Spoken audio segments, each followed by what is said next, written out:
spring game to actually be here just in a couple days? Man, we're so excited. Man, there's been so much competition throughout this entire spring process. I'm really excited to be in front of the fans and really show all this hard work that we've done.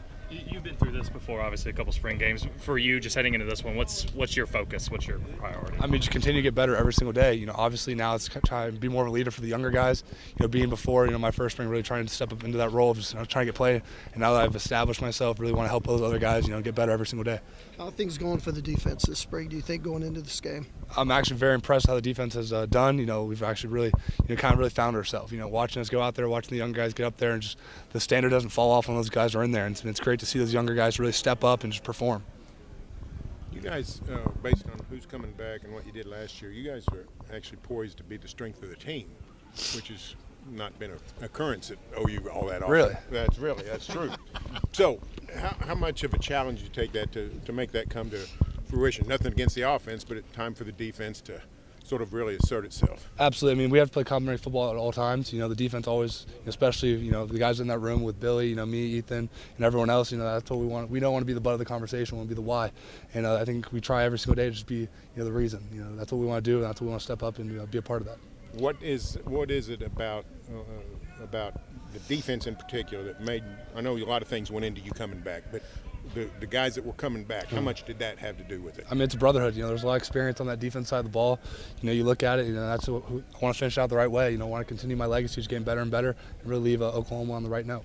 Danny, most of these linebackers, played a little bit last year, and some of you guys have been around a little bit. How good is this room getting? It's super competitive from me to everyone else, man. It's been great. Have a young guy like Nesta. Everyone's been able to help him out, man. Every single person knows a lot about football, and we're really trying to get them caught up. So that means you guys know more about the defense now than you Oh, ever absolutely, did. man. I mean, Coach Venables isn't on us just as much, and now we got Coach Alley, but, it's a lot more cohesion now because they're not really trying to explain so much, kind of just correct and, tweak everything out. You mentioned Coach Alley. Just the spring game obviously is an exhibition, but how important is this maybe as an opportunity to get comfortable with him in a game-like setting? I mean, we've kind of tried to stimulate games every single time, simulate what it's like to be out there. So I think he's already pretty comfortable. We already known we go against that tempo every single day. So I think we're very used to it of how Coach Alley calls. He's been doing it for a while. So I think it's just been another practice for us. Has anything stood out just in that process of getting comfortable with him in those type of settings? Yeah, I mean, he keeps his composure. He makes a lot of great calls. A lot of times we find ourselves in the perfect place call for what the offense is running. And as a defensive player, I'm not going to complain about that. Yeah, what's it been like going against Jackson in that offense this spring, and how do you feel like you guys have kind of pushed each other? Oh, absolutely, man. It's a very high-powered offense. Obviously the tempo is no surprise, and Jackson's a very, he's a unique player, man. The way he has that arm strength, the way he can just continue to, use his legs to make plays on the field, and there's so many explosive weapons on that offense. Bring a guy like Bauer Sharp and Deion Burks to come in there and just make plays, and all the running backs that we have, it's deep all over the place. I'm really impressed with the way they've performed, and just excited to, kind of have another attempt to just go at them.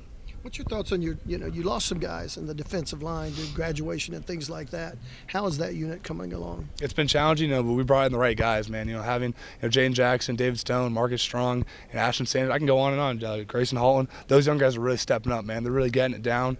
It's great to see an improvement from when those guys stepped on campus to where they are today. And there's been no fall off. It's only gotten better. What have you seen from someone like Desan, who I know has been playing everywhere but gotten some inside looks too? What has that been like? I mean, absolutely, man. We've been trying to get him on the field as much as possible because when he's on there, he makes plays, man. He's a freak athlete, so when he's on that field, good things happen. So we're trying to find every single position that we can put him in to, kind of make things happen. How much is that versatility, just the defense as a whole, how much has that been a priority this spring? I mean, it's huge. I mean, you look back at Clemson when they had a guy like Isaiah Simmons, and Desan reminds me a lot like him, dude. Just a guy that can make a play all over the field. He can put a hand in the dirt, he can drop in coverage, play the half field, and that's something that's very rare for a player like that. Danny, I know back in February you were one of the players that kind of announced that you're going to be, in the EA Sports video game when it comes out this summer. What are you looking forward to about that, and just what's it going to be like to be able to play as yourself? Yeah, I mean, it would be pretty cool. I mean, I kind of grew up playing EA Sports with my dad, so it'd be kind of cool, full circle experience. He said he's going to have to get like an Xbox or something now, a little outdated system that he's on, but it's great, man. It's a full opportunity, man. Obviously, there's no hesitation to opt into that game. It's been, it's awesome. You going to be able to beat your dad on it? Oh, absolutely, man. There's no competition when it comes to that. As long as it's not golf, he's not beating me in it. So. Yeah, but very excited. Obviously we're gonna be right in the kind of getting into the season, so I probably won't be able to play that much. But I'll play with the new guys when I'm done with football, I guess. Any reason for the number swaps? Yeah, Yeah, I'm wearing 51 today. It was kind of the last spring, so I kind of had the idea, and all the LBs kind of just swap numbers. So hopefully Coach Alley has a headache grading who's on tape. We got James Nesta wearing the 28, so hopefully it doesn't look too bad. You hope you played well, huh? Oh, I hope so. All right, sounds good.